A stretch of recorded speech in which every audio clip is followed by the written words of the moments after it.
So this video is going to be my first insight into one of the ciphers and one of the many ciphers in Zetsubou no Shima, and boy are they interesting. Now this one I've picked because it's not only one of the easiest to find, but it's actually one, for me, of the most interesting ones and something I've been wanting to hear about for our Call of Duty Zombie storyline ever since the game actually came out. Since we first heard about these children, Samantha, Eddie, in this house, we know they are missing, and we also go back to the Origins cutscene, the Origins ending, where we saw this strange event take place, where we had these two children locked in a room called Eddie and Samantha, and they were called down to the basement by who we supposedly think was Samantha's father, Maxis. Ever since Origins, and maybe a bit in the Giant, but since then we've never heard anything else from them up until now, and this is very, very exciting. Now this cipher can be found within Lab A on the computer. It is a very easy one to find. This was solved by certain Personio. This guy I know has solved a lot of ciphers within Black Ops 3 so far, so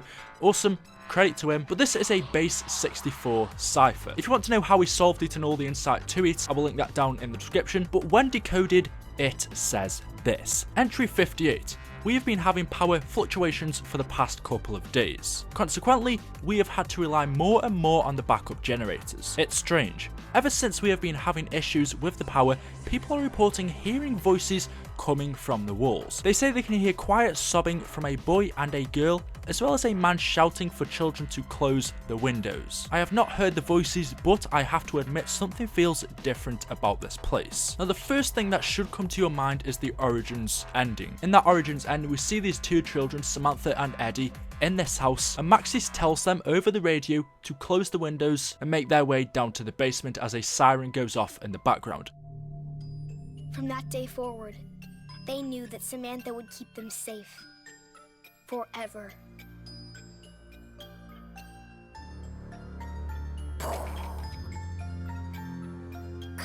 Getting everything wrong. I told you before their eyes should be blue. It's my turn, Eddie. I can do whatever I want. But you don't even know how to play properly. Girls don't know enough about zombies. What's the choice of it, children? Make sure the windows are locked before you come down to the basement. You'd better do what your dad says. I didn't even get my turn. Tomorrow, Eddie, you get to make the rules. I promise. Come on, Fluffy. I wish the heroes in our stories were real, Sam. I know what you mean. But we will make everything okay. My dad says he has a plan.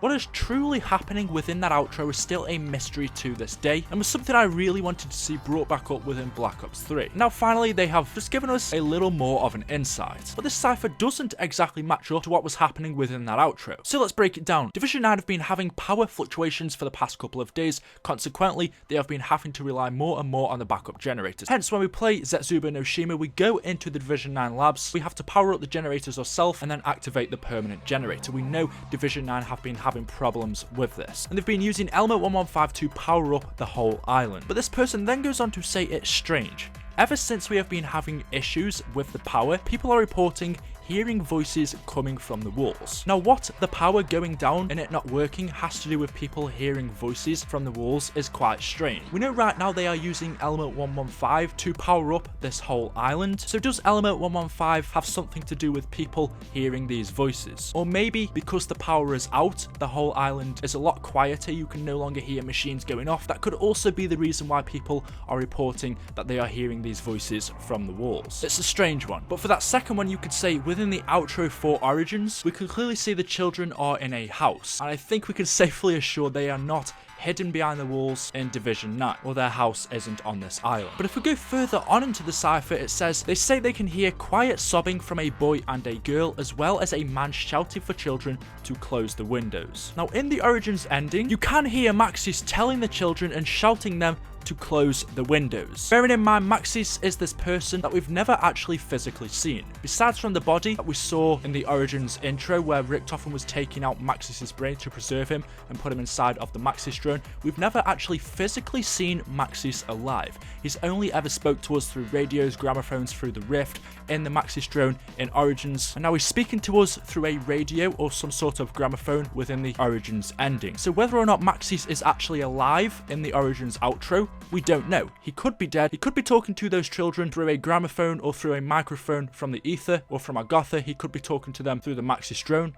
We don't even know if he's in that house with those children, and we don't know if he's alive. But the thing that doesn't match up is it says they can hear quiet sobbing from a boy and girl. Now, sobbing meaning they are crying, or they are not happy, they are moaning about something. In the Origins outro, we see the children are quite happy, they are playing together, they are playing with these toys before they get shouted down to the basement. We don't see any signs of them being unhappy or sobbing. So this part we don't get to see within the Origins outro. So whether that happens after they've been called down to the basement, that's quite possible. He then finishes with saying, I have not heard the voices, but I have to admit something feels different about this place. And the strange thing is, if you actually do go up to some certain walls in the Division 9 facility, you can hear little voices coming from the wall. And I'm going to be looking further into that within the next few days, because it seems the power on this island in Zetsubou no Shima is faulty. They say it keeps going off. It is possible that this fault is also causing the electronics and the radios to malfunction, therefore causing a convergence between the radios in Zetsubou no Shima